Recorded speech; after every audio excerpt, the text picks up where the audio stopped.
올해 여름에는 영광스러운 교회라는 주제를 가지고 교회에 대한 말씀을 계속해서 살펴보고 있습니다. 여러 번 반복해서 말씀을 드렸기 때문에 기억하시겠지만 제 마음에 이런 소원이 있습니다. 여러분이 말씀을 듣는 가운데 교회에 대한 시각이 좀 새로워지고 바뀌기를 간절히 기도하는 것입니다. 교회를 단순히 사람들이 모인 사람들의 공동체로 그렇게 생각하지 않고 주님이 친히 세우신 주님의 교회로, 주님께서 지금도 임재하시고 함께 하시는 그러한 주님이 운행하시는 예배 공동체로, 주님이 친히 머리가 되시고 우리는 주님의 몸이 된 그런 주의 몸된 교회로, 주님께서 자신의 피로 값주고 세우신 가장 보배롭고 고귀한 교회로, 주님께서 친히 부르셔서 구원하시고 하나님의 자녀 삼아주신 거룩한 하나님의 백성들의 모임으로, 또 주님께서 장차 주님 앞에 티나 주름 잡힌 것이나 그런 것들이 없이 거룩하고 흠이 없는 영광스러운 교회로 세울 그 교회의 본질의 모습들을 발견하고 그 교회를 우리가 이 땅에서 만들어가기 위해 함께 노력하는 그런 모습들이 회복되기를 간절히 바랍니다. 8월 15일부터 17일까지 교회가 함께 전교인 수련회를 준비하고 있는데요. 이 수련회 장은 그렇게 우리가 이론적으로 잘 배운 후에 수련회 장소에 가서 정말 교회가 하나요, 교회가 하나님 나라의 공동체, 천국 공동체라는 것을 좀 맛보고 누리고 체험하는 그런 실습의 장이 되었으면 하는 그런 바람이 있습니다.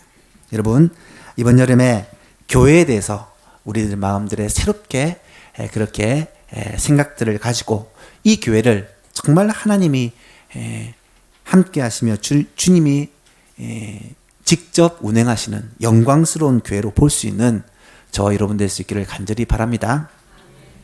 교회가 무엇인지를 성경은 여러 곳에서 말씀을 하고 계신데요. 특별히 요한계시록에서는 교회에 대한 중요한 말씀들을 많이 주시고 계십니다.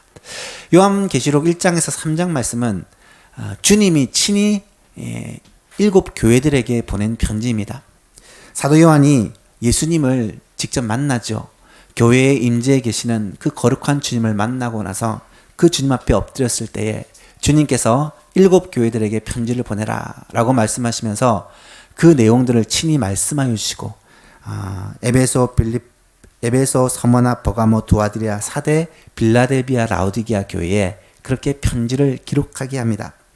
이 말씀은 7 교회라는 것은 지상에 있는 모든 교회들의 대표로서 7 교회란 말씀을 드렸습니다. 그렇다면 이 말씀은 곧 우리에게 주시는 말씀이다. 우리 예수만 교회 주시는 말씀이고 이 자리에 앉아 있는 우리 모두에게 주시는 주님의 음성이다 라는 사실을 깨닫고 그 말씀을 나에게 주시는 말씀으로 받는 귀한 시간이 될 수 있기를 간절히 바랍니다.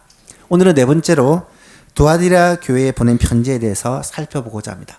먼저 두아디라 교회에 편지하는 주님은 자신을 그 눈이 불꽃 같고 그 발이 빛난 주석과 같은 하나님의 아들이라고 소개하고 있습니다.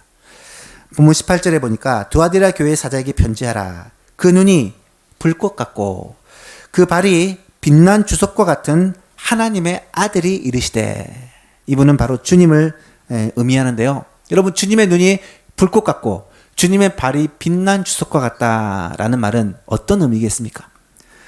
불꽃 같은 눈으로 면밀하게 살펴보시고 빛난 주석과 같은 강한 발로 심판을 하시는 만국의 심판자요 만물의 심판자로서의 주님의 모습을 보여주는 것입니다. 만물의 심판자 되신 주님이 지금 두아디라 교회를 향해서 말씀하신다는 거예요. 어떤 말씀을 하십니까? 첫 번째로 두아디라 교회는 주의 일을 위한 열심 때문에 칭찬을 받습니다. 두아디라라는 도시는요, 에베소, 서머나, 버가모는 다 항구 도시예요. 바다에 위치한 도시입니다. 그러다 보니까 무역이 성행하고 큰 도시로 그렇게 발전이 됩니다.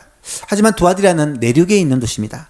바다로부터 약 한 60에서 70km 정도 내륙으로 들어가 있는 도시인데요. 이 두아디라는 일찍부터 옷감을 만들고 또 염색을 하는 이 옷감 제조업이 발달했다고 합니다. 그리고 이 두아디라에는 특별히 협동조합인 길드가 형성되어 있어서 옷감의 조직적인 생산과 또 판매를 그렇게 이 협동조합이 맡아서 주관했다는 거죠. 일찍부터 이 협동조합에서 훈련되어 전 세계에 이 옷감을 가지고 무역을 하는 여성 사업가들이 많이 활동을 했다고 하는데, 우리가 성경에서 보게 되는 바울이 만났던 자주장사 루디아도 성경을 보니까 두아디라 출신의 여성 사업가다라고 기록하는 것을 보게 됩니다. 두아디라의 교회가 언제 생기고 또 어떻게 발전되었는지는 성경에 기록이 나타나지 않습니다. 하지만 추측해 보건대 바울이 에베소에서 사역을 할 때 에베소에서 그렇게 멀지 않았던 이 두아디라에서도 사람이 가서 바울로부터 하나님의 말씀을 배우고 복음을 받고 그렇게 훈련된 바울의 제자가 두아디라에 교회를 세우고 말씀을 가르쳤을 것이다 라고 추측을 해볼 수 있습니다. 그런데 두아디라 교회는 특징이 있어요. 두아디라에 유력한 사업가들이 많은 만큼 주의 일을 할 때에도 그들이 열심을 가지고 적극적으로 함으로 말미암아 굉장히 많은 열매가 있었다라는 거예요. 오늘 보면 19절을 보십시오. 내가 내 사업과 사랑과 믿음과 섬김과 인내를 아노니. 예수님이 지금 두아디라 교회를 향한 칭찬하시는 내용이에요. 내 사업과라는 말은 개인 사업을 말하는 것이 아니라 주님의 사업, 하나님의 일을 말하는 거예요. 주의 일을 할 때 사랑으로, 믿음으로, 섬김으로, 인내로 그 일을 감당함으로 내 나중 행위가 처음 것보다 많도다. 이 말은 그 결과가 아름다웠다. 교회가 부흥했다라는 의미로 우리는 이해할 수 있습니다. 교회가 부흥했다는 말은 수적으로도 많은 사람들이 예수를 믿게 되었다는 말이고요. 또한 교회에 물질적인 복을 부어주셔서 재정적으로도 넉넉했던 교회였다라는 것을 알 수 있습니다. 그래서 주님으로부터 칭찬을 받는 것이죠. 저는 이 두아디라 교회를 보면서 우리 예수만 교회도 그런 교회가 되었으면 좋겠다라는 마음을 갖게 됩니다. 정말로 주의 일에 우리가 열심을 내고 그 일에 정말 즐거움으로 봉사함으로 말미암아 사랑과 믿음과 섬김과 인내에 대해 주님께 칭찬받는 교회가 될 수 있기를 바랍니다. 그리고 그 결과로 하나님의 복을 받아 수적으로도 부흥하고 또 재정도 넉넉하여져서 더 귀한 일을 많이 할 수 있는 그런 예수만 교회가 될 수 있기를 간절히 바랍니다. 이렇게 칭찬을 받았지만 세 번째로 두아디라 교회는 이세벨을 용납함으로 말미암아 하나님께 책망을 받습니다. 언제나 그렇듯이 칭찬만 받고 끝나면 얼마나 좋겠습니까? 그런데 대부분의 교회는 칭찬도 받지만 책망도 받는 것을 보게 돼요. 20절 말씀해 보니까 그러나 내게 책망할 일이 있노라. 자칭 선지자라 하는 여자 이세벨을 내가 용납함이니 그가 내 종들을 가르쳐 꿰어 행음하게 하고 우상의 재물을 먹게 하는도다. 여러분, 자칭 선지자라고 하는 여자 이세벨은 누구를 말하는 것일까요? 이세벨은요, 구약 북이스라엘의 왕 아합의 아내의 이름입니다. 시돈 출신의 이방 여인이었지만 이 아합의 아내가 되면서 바알과 아세라 신을 이 이스라엘로 끌어들이고 온 백성들이 이 우상을 섬기게 하는 일을 했습니다. 뿐만 아니라 바알과 아세라 신은 행음과 음란과 관계되었기 때문에 온 이스라엘을 우상 숭배와 성적인 타락으로 빠지게 했던 악녀, 대표적인 악녀가 이세벨이죠. 이 이세벨을 닮은 여자 선지자가 이 두아디라 교회에 있었다는 거예요.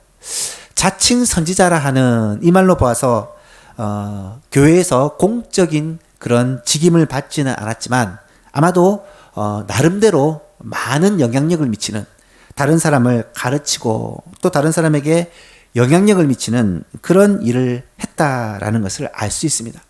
어떤 사람들은 이 여인이 당시 두아디라 성의 유력한 여성 사업가 중에 하나로 많은 헌금을 함으로 교회에 영향을 미친 사람이다 라고 말하기도 하고, 어떤 사람은 이 두아디라 교회의 영적 지도자 중에 한 명의 아내일 수 있다, 그렇게 이야기를 하기도 합니다. 하지만 누구였든 간에 문제는 이 여인이 지금 두아디라 교회 안에서 자칭 선지자라고 그렇게 사람들을 가르치면서 많은 영적인 부정적인 영향력을 미치고 있다는 거예요. 21절에 보니까 또 내가 그에게 회개할 기회를 주었을 때 자기의 음행을 회개하고자 하지 아니하는도다. 여러분, 아마도 이 여인은 무슨 큰 어려움을 당했거나 아니면 교회에 무리를 일으키는 바람에 교회에서 치리를 당했거나 그렇게 했던 것 같아요. 하나님께서 회개할 수 있는 기회를 이 이세벨에게 주었다는 것입니다. 그런데 이세벨은 어떻게 합니까? 자신의 음행을 회개하고자 하지 아니하였다. 이 말은 의도적으로 거절을 했다는 거예요. 회개할 기회가 있었고 회개하도록 하나님이 촉구했음에도 불구하고 이 여인은 회개치 않고 끝까지 자신의 악을 그렇게 지켜갔다라는 말입니다. 그렇다면 이 이세벨이 행했던 악이 무엇이었을까? 이 음행이라는 것이 영적인 음행을 말하는 것일까? 아니면 육체적인 음행을 말하는 것일까? 성경에 정확하게 나와 있지는 않습니다. 어떤 사람들은 경제적으로 대단히 영향력이 있는 여인이기 때문에 많은 헌금을 하고 또 교회에서 목소리를 내고 영향력을 행사함으로 그렇게 문제를 일으켰던 사람일 것이다 라고 추측하기도 하고, 어떤 학자들은 음란한 영이 가득하여 교회의 많은 사람들에게 영적인 악한 영향력을 미쳤던 여인이었다 라고 말하기도 합니다. 분명한 사실은 하나님이 기뻐하시지 않는 큰 죄악을 범하고 있지만 교회에서 이 여인을 제재하지 못하고 용납함으로 말미암아 교회가 큰 어려움을 겪게 되었다라는 것이죠. 이에 대해서 예수님은 뭐라고 말씀하십니까? 22절 이하에 보니까 이렇게 말씀하세요. 볼지어다 내가 그를 침상에 던질 것이요 던질 터이요 또 그와 더불어 가늠하는 자들도 만일 그의 행위를 회개하지 아니하면 큰 환난 가운데에 던지고, 또 내가 사망으로 그의 자녀를 죽이리니 모든 교회가 나는 사람의 뜻과 마음을 살피는 자인 줄 알리라. 내가 너희 각 사람의 행위대로 갚아주리라. 여러분, 이세벨에 대해서 주님의 심판의 경고는요 매우 준엄합니다. 이세벨을 침상에 던지겠다고 말씀합니다. 침상에 던진다는 말은 중한 병에, 큰 병에 걸리겠다 하는 말씀입니다. 그와 함께 음행에 동참하는 자들도 큰 환난을 당하게 될 것이라고 경고하십니다. 또한 그의 자녀가 죽임을 당하게 될 것이라고 경고합니다. 사람의 뜻과 마음을 살피시는 주님께서 너희 각 사람의 행위대로 갚아줄 것이라고 무섭게 경고를 하고 계십니다. 여러분, 이 무서운 경고를 우리는 어떻게 받아들여야 할까요? 이 말씀을 통해 오늘 우리에게 주시는 주님의 메시지는 무엇일까요? 두 가지를 생각해 보고자 합니다. 첫 번째는요, 음행에 대한 경고입니다. 음행은 현대사회에서 가장 빈번하게 일어나고 있는 죄악 중에 하나입니다. 최근에 우리나라가 간통죄를 폐지하고 낙태를 합법화시키고 동성애를 인정하는 등 이 음란한 이 시대가 우리 가운데 이루어지고 있는 것을 우리는 목격하게 됩니다. 세상은요, 이 음행에 대해서 더 이상 죄라고 정죄하지 않고 있어요. 문제는 주님의 거룩한 공동체인 교회에서조차 이 음행을 용납하고 있는 분위기라는 것이 심각한 문제라는 것입니다. 음행으로 인해 교회의 지도자들이 무너지기도 합니다. 음행으로 인해 건강한 가정들이 깨어지기도 합니다. 음행 때문에 젊은이들이 신앙에서 떠나갑니다. 여러분, 오늘 우리는 이런 안타까운 현실 가운데 어떻게 해야 할까요? 가장 먼저 우리가 알아야 할 사실은 음행이 하나님께서 가장 미워하시는 죄악이다라는 사실을 꼭 깨달아야 합니다. 고린도전서 6장에 보니까 이렇게 말씀하세요. 음행을 피하라. 사람이 범하는 죄마다 몸 밖에 있거니와 음행하는 자는 자기 몸의 죄를 범하느니라. 너희 몸은 너희가 하나님께로부터 받은 바 너희 가운데 계신 성령의 전인 줄을 알지 못하느냐. 너희는 너희 것이 너희 자신의 것이 아니라 값으로 산 것이 되었으니 그런즉 너희 몸으로 하나님께 영광을 돌리라. 우리의 몸이 우리 게 아니라는 거예요. 주의 성령께서 거하시는 전이기 때문에 함부로 더럽힐 수가 없다라는 것을 말씀하십니다. 에베소 6장에서는 좀 더 적극적으로 말씀하십니다. 에베소 5장에서는 그러므로 사랑을 받는 자녀같이 너희는 하나님을 본받는 자가 되고 그리스도께서 너희를 사랑하신 것 같이 너희도 사랑 가운데서 행하라. 그는 우리를 위하여 자신을 버리사 향기로운 제물과 희생 제물로 하나님께 드리셨느니라. 3절에 보니까 음행과 온갖 더러운 것과 탐욕은 너희 중에서 그 이름조차도 부르지 말라. 이름조차도 부르지 말라. 이는 성도에게 마땅한 바니라. 음행은 하나님께서 아주 싫어하시는 죄라는 것을 분명히 말씀합니다. 뿐만 아니라 성경은 더 나아가 음행하는 자들을 교회에서 내쫓으라고 경고합니다. 고린도서 5장에 보니까 내가 너에게 쓴 편지에 음행하는 자들을 사귀지 말라 하였거니와, 이 말은 이 세상의 음행하는 자들이나 탐하는 자들이나 속여 빼앗는 자들이나 우상 숭배하는 자들을 도무지 사귀지 말라 하는 것이 아니니, 만일 그리하려면 너희가 세상 밖으로 나가야 할 것이라. 그렇죠? 이 세상은 이런 죄로 가득 찬 세상입니다. 이제 내가 너희에게 쓴 것은 만일 어떤 형제라 일컫는 자가, 이 말은 교회 안에 있는 성도가 음행을 하거나 탐욕을 부리거나 우상 숭배를 하거나 모욕하거나 술 취하거나 속여 빼앗거든 사귀지도 말고 그러한 자와는 함께 먹지도 말라 함이라. 밖에 있는 사람들을 판단하는 것이야 내게 무슨 상관이 있으려마는 교회 안에 있는 사람들이야 너희가 판단하지 아니하라. 밖에 있는 사람들은 하나님이 심판하시려니와 이 악한 사람은 너희 중에서 내쫓으라. 교회가 이런 죄에 대해서 용납해서는 안 된다. 반드시 치리해야 된다라는 것을 말씀하시는 내용입니다. 사랑하는 성도 여러분, 우리 하나님께서는 음행의 죄를 너무나도 미워하신다는 사실을 꼭 깨닫게 되시기를 바랍니다. 만약 음행의 죄가 우리에게 있다면 빨리 회개하고 주님 앞으로 돌이켜야 됩니다. 만약에 그렇지 않으면 주님께서는 불꽃 같은 눈으로 우리를 살펴보시고 주석과 같은 빛난 주석과 같은 발로 우리를 심판하실 것입니다.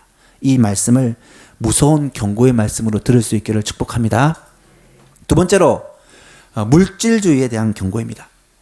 많은 학자들은 이 이세벨의 음행을 가리켜 물질주의로 해석을 합니다. 왜냐하면 이 당시 두아디라 성이 물질적 가치를 가장 중요하게 생각했기 때문입니다. 두아디라 성에서는 특별히 절기마다 제사를 드렸다고 합니다.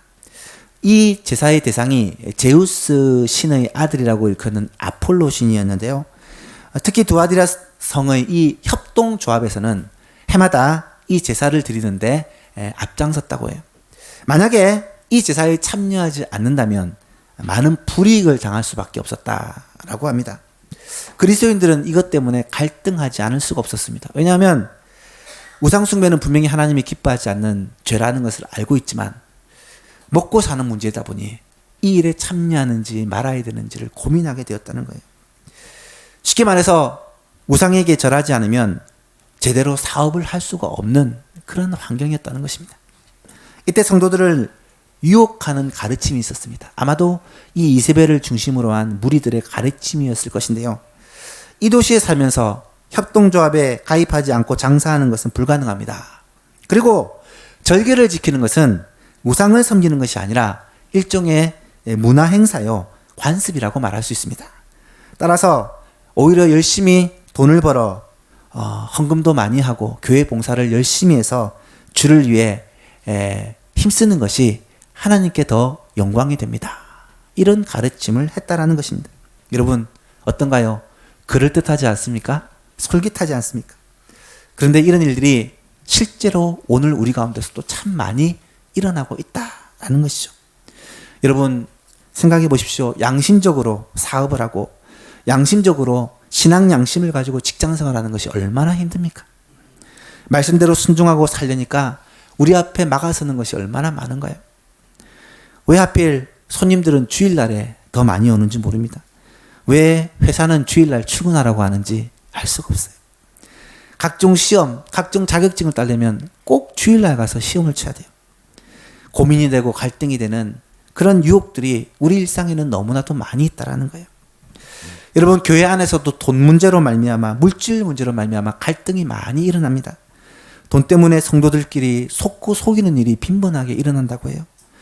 교회 재정 때문에 교회 지도자들 가운데 갈등이 많이 일어난다고 합니다. 돈이 없어도 문제가 생기지만 돈이 많아도 문제가 생기는 거예요.